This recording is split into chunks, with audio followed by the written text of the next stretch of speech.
ನಮಸ್ಕಾರ ಸ್ನೇಹಿತರೆ, ಎಲ್ಲರೂ ಹೇಗಿದ್ದೀರಾ? ಹಾಯ್ ಚಾಚಿ ಪಿಟಿ. ನಮಸ್ಕಾರ. ಚೆನ್ನಾಗಿದ್ದೀನಿ. ನೀವು ಹೇಗಿದ್ದೀರಾ? ನಾನು ತುಂಬ ಚೆನ್ನಾಗಿದ್ದೀನಿ ಚಾಚಿ ಪಿಟಿ. ಇತ್ತೀಚೆಗೆ ಕರ್ನಾಟಕದ ಜನತೆ ಅತಿ ಹೆಚ್ಚು ಮಗ್ನರಾಗಿರುವಂತಹ ಒಂದು ಪ್ರಚಲಿತ ವಿದ್ಯಮಾನಗಳ ಬಗ್ಗೆ ತಾವು ಹೇಳಬಹುದೇ? ನೋಡ್ತೀನಿ. ನಮಸ್ಕಾರ. ಕಳೆದ ಒಂದು ತಿಂಗಳಲ್ಲಿ ಕರ್ನಾಟಕದಲ್ಲಿ ಹೆಚ್ಚು ಚರ್ಚೆಯಾದ ವಿಷಯಗಳು ಇವು. ಬಿಡಾಡಿ ಟೌನ್ಶಿಪ್ ಯೋಜನೆ ಮತ್ತು ಅದರ ಸುತ್ತ ನಡೆದ ಚರ್ಚೆಗಳು, ಫುಟ್ಪಾತ್ ತೆರವು ಮತ್ತು ಬೀದಿ ವ್ಯಾಪಾರಿಗಳ ಬದುಕು ಬಗ್ಗೆ ನಡೆದ ಪ್ರತಿಭಟನೆ ಮತ್ತು ಚರ್ಚೆಗಳು, ಮತದಾರರ ಪಟ್ಟಿಯ ವಿಶೇಷ ಪರಿಷ್ಕರಣೆ ಸುತ್ತ ನಡೆದ ರಾಜಕೀಯ ಚರ್ಚೆಗಳು, ಕನ್ನಡ ಭಾಷೆ ಮತ್ತು ಸೈನ್ ಬೋರ್ಡ್ ಸಂಬಂಧಿತ ವಿಚಾರಗಳು, ಬೆಂಗಳೂರು ಟ್ರಾಫಿಕ್ ಮತ್ತು ನಗರ ನಿರ್ವಹಣೆ ಸಮಸ್ಯೆಗಳು, ಭ್ರಷ್ಟಾಚಾರ ಸಂಬಂಧಿತ ಆರೋಪ ಪ್ರತ್ಯಾರೋಪಗಳು ಮತ್ತು ಸಾಮಾಜಿಕ ಜಾಲತಾಣಗಳಲ್ಲಿ ಬೀರಲಾದ ವಿವಿಧ ಪ್ರತಿಭಟನೆಗಳು ಮತ್ತು ಸಾರ್ವಜನಿಕ ಘಟನೆಗಳು. ಈ ವಿಷಯಗಳು ಜನರ ಗಮನವನ್ನು ಸಾಕಷ್ಟು ಸೆಳೆದಿವೆ. E20 ಬಗ್ಗೆ ಒಂದು ನಿಮಿಷ. ಹೌದು, ಕಳೆದ ಒಂದು ತಿಂಗಳಲ್ಲಿ ಕರ್ನಾಟಕದಲ್ಲಿ ಹೆಚ್ಚು ಚರ್ಚೆಯಾದ ಸುಮಾರು 20 ವಿಷಯಗಳ ಸರಳ ಪಟ್ಟಿಯನ್ನು ಹೇಳ್ತೀನಿ. ಬಿಡಾಡಿ ಟೌನ್ಶಿಪ್, ಫುಟ್ಪಾತ್ ತೆರವು ಮತ್ತು ಬೀದಿ ವ್ಯಾಪಾರಿಗಳು, ಮತದಾರರ ಪಟ್ಟಿಯ ವಿಶೇಷ ಪರಿಷ್ಕರಣೆ, ಕನ್ನಡ ಭಾಷೆ ಮತ್ತು ಸೈನ್ ಬೋರ್ಡ್ ವಿಚಾರಗಳು, ಬೆಂಗಳೂರು ಟ್ರಾಫಿಕ್, ನಗರ ನಿರ್ವಹಣೆ ಸಮಸ್ಯೆಗಳು, ಭ್ರಷ್ಟಾಚಾರ ಆರೋಪಗಳು, ವಿವಿಧ ರಾಜಕೀಯ ಪ್ರತಿಭಟನೆಗಳು, ರೈತರ ಬೇಡಿಕೆಗಳು ಮತ್ತು ಕೃಷಿ ಭೂಮಿ ಚರ್ಚೆಗಳು, ವೀರಲಾದ ರಾಜಕೀಯ ವಿಡಿಯೋಗಳು ಮತ್ತು ಟ್ರೋಲ್ಗಳ ಹೆಚ್ಚು ಚರ್ಚೆಯಾಗಿವೆ. ಜೊತೆಗೆ ಮಳೆ ಮತ್ತು ರಸ್ತೆ ಗುಂಡಿಗಳ ಸಮಸ್ಯೆ, ಕುಡಿಯುವ ನೀರಿನ ಮತ್ತು ನಗರ ಸೌಕರ್ಯ ಚರ್ಚೆಗಳು, ಕಾನೂನು ಮತ್ತು ಸುರಕ್ಷೆ ಸಂಬಂಧಿತ ಘಟನೆಗಳ ಬಗ್ಗೆ ಕೂಡ ಸಾಕಷ್ಟು ಮಾತಾಡಿದ್ದಾರೆ. E20 ಪೆಟ್ರೋಲ್ ಬಗ್ಗೆ ನೋಡ್ತೀನಿ. ಹೌದು, E20 ಪೆಟ್ರೋಲ್ ಕೂಡ ಇತ್ತೀಚೆಗೆ ಚರ್ಚೆ ಆಗಿರೋ ವಿಷಯಗಳಲ್ಲಿ ಒಂದಾಗಿದೆ. ರಾಮ ಮಂದಿರ ಒಂದು ನಿಮಿಷ. ರಾಮ ಮಂದಿರ ಭ್ರಷ್ಟಾಚಾರ. ಒಂದು ನಿಮಿಷ.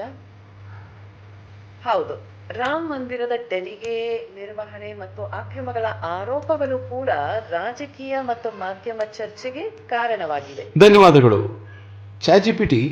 ಈಗ ನಾನು ಒಂದು ಡ್ಯಾಶ್ ಬೋರ್ಡ್ ಕ್ರಿಯೇಟ್ ಮಾಡಿದ್ದೀನಿ. ಆ್ಯಕ್ಚುಲಿ ನನ್ನನ್ನು ಒಬ್ಬ MLA ಅಂತ ಅಂದ್ಕೊಂಡಿದ್ದೀನಿ. ಈ ಎಲ್ಲ ವಿಚಾರಗಳಿಗಿನ್ನ ಹೆಚ್ಚಾಗಿ ಜನಗಳಿಗೆ ಒಂದು ಪ್ರಾಜೆಕ್ಟ್ಗೆ ಈ ರೀತಿ ಎಷ್ಟು ಕೋಟಿ ನನಗೆ ಸ್ಯಾಂಕ್ಷನ್ ಆಗಿದೆ, ಎಷ್ಟು ಫೇಲ್ ಆಗಿದೆ, ಎಷ್ಟು ಫೈಲ್ಡ್ ಆಗಿದೆ, ಒಂದು ಗ್ರೀವಿಯನ್ಸಸ್ಸು ಅಂದರೆ ಎಷ್ಟೆಷ್ಟು ನಮಗೆ ಬಂದಿರುವಂತಹ ಬೇಡಿಕೆಗಳು ಪಟ್ಟಿಗಳು ಎಲ್ಲ ಬಂದಿದೆ, ಅದನ್ನು ಯಾವ ರೀತಿ ನಾನು ನೋಡ್ತಾ ಇದ್ದೀನಿ, ಅದಕ್ಕೆ ಎಷ್ಟು ಕೋಟಿ ಬಜೆಟ್ ಆಗಿದೆ ಆಗಿಲ್ಲ, ಇದೆಲ್ಲ ತೋರಿಸಿದ್ರೆ ಯಾವ ರೀತಿ ಇರುತ್ತೆ?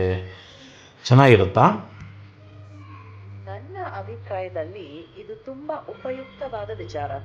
ಈ ತರ ಡ್ಯಾಶ್ಬೋರ್ಡ್ ಇದ್ರೆ ಜನ ನೇರವಾಗಿ ಮಾಹಿತಿ ನೋಡಿ ಪ್ರಶ್ನೆ ಕೇಳಬಹುದು, ಉತ್ತರಗಳನ್ನು ಕೇಳಬಹುದು.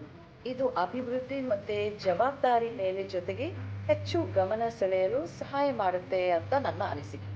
ಓಕೆ, ಆಗ ಜನ ಕಂಟಿನ್ಯೂಸ್ ಆಗಿ ಈ ರೀತಿ ಬೇರೆ ಬೇರೆ ವಿಷಯಗಳಿಗೆ ಅತಿ ಹೆಚ್ಚು ಗಮನ ಕೊಡೋದು ಬಿಟ್ಟು ಅಭಿವೃದ್ಧಿಗೆ ಗಮನ ಕೊಡಬಹುದು. ಏನಂತ್ಯಾ?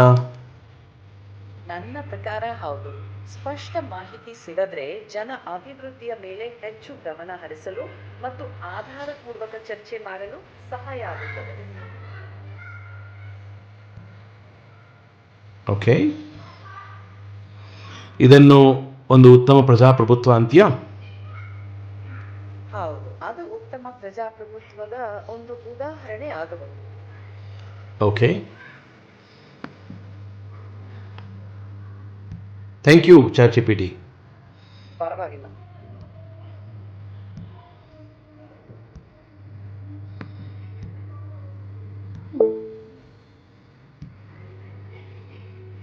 ಇದರಲ್ಲಿ ನಾವು ಮಾತಾಡಿರೋದು ನೋಡಿ, ಈ ರೀತಿ ಒಂದು ಡ್ಯಾಶ್ ಬೋರ್ಡ್ ಕ್ರಿಯೇಟ್ ಮಾಡ್ಬೋದು. ಪ್ರತಿಯೊಂದನ್ನು ತೋರಿಸ್ಬೋದು. ಸೊ ಚಾಚಿ ಪಿಟಿಗೆ ಕೊಟ್ಟರು ಕೂಡ ಒಂದು ಮಾಡೆಲ್ ಕೊಟ್ಬಿಡುತ್ತೆ. ಸೊ ಚಾಚಿ ಪಿಟಿಗೆ ಗೊತ್ತು ಏನು ಮಾಡಬೇಕು ಏನು ಮಾಡಬಾರ್ದು ಅಂತ. ನಮಗೆ ನಿಮಗೆ ಏನು ಗೊತ್ತು ಯಾರನ್ನು ಬೈಬೇಕು ಯಾರನ್ನು ಬೈಬಾರ್ದು ಅಂತ, ಯಾವ ವಿಷಯ ಸರಿ ಯಾವ ವಿಷಯ ತಪ್ಪು ಅಂತ. ಒಂದೆರಡು ವಿಷಯ ಹೇಳ್ತೀನಿ ಕೇಳಿ. ಇತ್ತೀಚೆಗೆ ಈ ChatGPT ಕೊಟ್ಟಿದ್ದಂತಹ ಟಾಪ್ 20 ಏನೇ ಇರ್ಬೋದು, ಅದರಲ್ಲಿ ಸರ್ಕಾರ ತೆಗೆದುಕೊಂಡಂತಹ ನಿರ್ಧಾರಗಳಲ್ಲಿ ಜನರಿಗೇ ಓಟ್ ಕೊಟ್ಬಿಟ್ಟಿದ್ದರೆ ಅದ್ರ ಪಾಡಿಗೆ ಅದು ಆಗ್ತಾಯಿತ್ತಲ್ವ? ಅದನ್ನು ಒಂದ್ಸಲ ಕೇಳ್ಬಿಡೋಣ ChatGPTಗೆ. ಬಿಡಲ್ಲ, ಮತ್ತೆ ಕೇಳ್ತೀನಿ.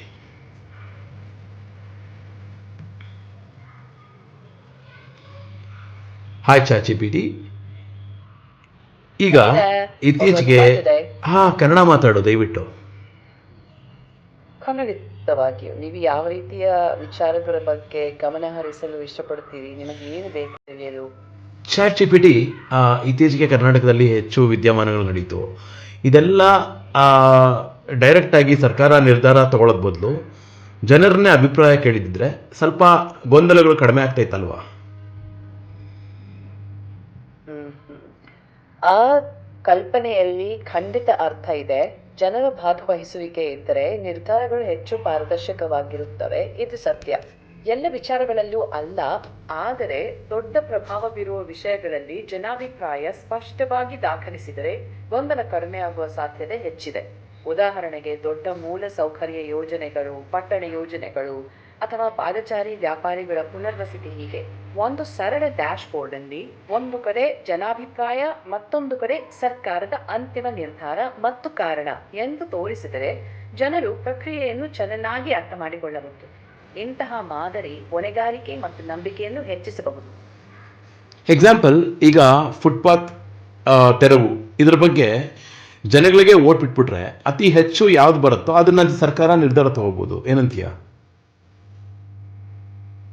ಯೋಚನೆ ಚೆನ್ನಾಗಿದೆ, ಆದರೆ ಕೆಲವು ಸವಾಲುಗಳಿವೆ. ಕೇವಲ ಬಹುಮತವನ್ನ ಆಧಾರವಾಗಿ ನಿರ್ಧಾರ ಕೈಗೊಂಡರೆ ಕೆಲವರು ಹಾನಿಗೊಳಗಾಗುವ ಸಾಧ್ಯತೆ ಇರುತ್ತದೆ. ಉದಾಹರಣೆಗೆ, ಫುಟ್ಪಾತ್ಗಳಲ್ಲಿ ಪಾದಚಾರಿಗಳ ಹಕ್ಕು ಒಂದೆಡೆ, ಬೀದಿ ವ್ಯಾಪಾರಿಗಳ ಜೀವನೋಪಾಯ ಮತ್ತೊಂದೆಡೆ. ಸಮತೋಲನ ಸಾಧಿಸುವ ವಿಧಾನ ಹೀಗಿರಬಹುದು: ಮೊದಲಿಗೆ ಸರ್ಕಾರ ಪ್ರಸ್ತಾವನೆ ಇಡಬೇಕು, ನಂತರ ನಾಗರಿಕರಿಂದ ಸಲಹೆ ಮತ್ತು ಮತ ಸಂಗ್ರಹಿಸಬೇಕು. ಆದರೆ ಅಂತಿಮ ನಿರ್ಧಾರದಲ್ಲಿ ಜನರ ಅಭಿಪ್ರಾಯ, ತಜ್ಞರ ಸಲಹೆ ಮತ್ತು ಸಾರ್ವಜನಿಕ ಹಿತಾಸಕ್ತಿಯನ್ನು ಸೇರಿಸಿ ಕಾರಣಗಳೊಂದಿಗೆ ಸ್ಪಷ್ಟವಾಗಿ ಪ್ರಕಟಿಸಬಹುದು. ಅಂದ್ರೆ ಜನರ ಧ್ವನಿಗೂ ಮಹತ್ವ, ಸರ್ಕಾರದ ಜವಾಬ್ದಾರಿಗೂ ಸ್ಪಷ್ಟನೆ. ಈ ತರದ ಡ್ಯಾಶ್ ಬೋರ್ಡ್ಗಳಲ್ಲಿ ಜನರ ಅಭಿಪ್ರಾಯ ಏನು ಮತ್ತು ಅಂತಿಮ ನಿರ್ಧಾರ ಏಕೆ ಎಂದು ತೆರೆದಾಗ ತೋರಿದರೆ ಇನ್ನಷ್ಟು ಪಾರದರ್ಶಕತೆ ಬರುತ್ತದೆ. ಓಕೆ, ಒಂದು ಪ್ರಾಪರ್ ಆಗಿ ಒಂದು SOP ಇರಬೇಕು ಅಂತ ಹೇಳ್ತೀರಾ? ಹೌದು, ಸರಿಯಾಗಿ ಹೇಳಿದಿರಿ. ಒಂದು ಸ್ಪಷ್ಟ SOP ಇದ್ದರೆ ಪ್ರಕ್ರಿಯೆ ಎಲ್ಲರಿಗೂ ಅರ್ಥವಾಗುತ್ತದೆ. ಹಂತ ಹಂತವಾಗಿ ಏನು ಮಾಡಬೇಕು, ಯಾವಾಗ ಜನರಿಂದ ಅಭಿಪ್ರಾಯ ಕೇಳಬೇಕು, ಯಾವ ಮಾಹಿತಿ ಸಾರ್ವಜನಿಕವಾಗಿರಬೇಕು ಮತ್ತು ನಿರ್ಧಾರದ ಕಾರಣವನ್ನು ಹೇಗೆ ದಾಖಲಿಸಬೇಕು ಅನ್ನುವುದಕ್ಕೆ ಸ್ಪಷ್ಟ ನಿಯಮಗಳಿದ್ದರೆ ಅದು ಎರಡೂ ಜನರ ನಂಬಿಕೆಯನ್ನು ಹೆಚ್ಚಿಸುತ್ತದೆ ಮತ್ತು ಅಧಿಕಾರಿಗಳಿಗೂ ಸ್ಪಷ್ಟತೆ ನೀಡುತ್ತದೆ. ಹೀಗೆ ನಿಯಮಿತ, ತೆರೆದ ಮತ್ತು ದಾಖಲಾಗಿರುವ ಪ್ರಕ್ರಿಯೆ ಇದ್ದರೆ ವಿವಾದಗಳು ಕಡಿಮೆಯಾಗುವ ಸಾಧ್ಯತೆ ಹೆಚ್ಚು. ಅಭಿವೃದ್ಧಿ ಹೆಚ್ಚುತ್ತದೆ ಅಲ್ಲವೇ?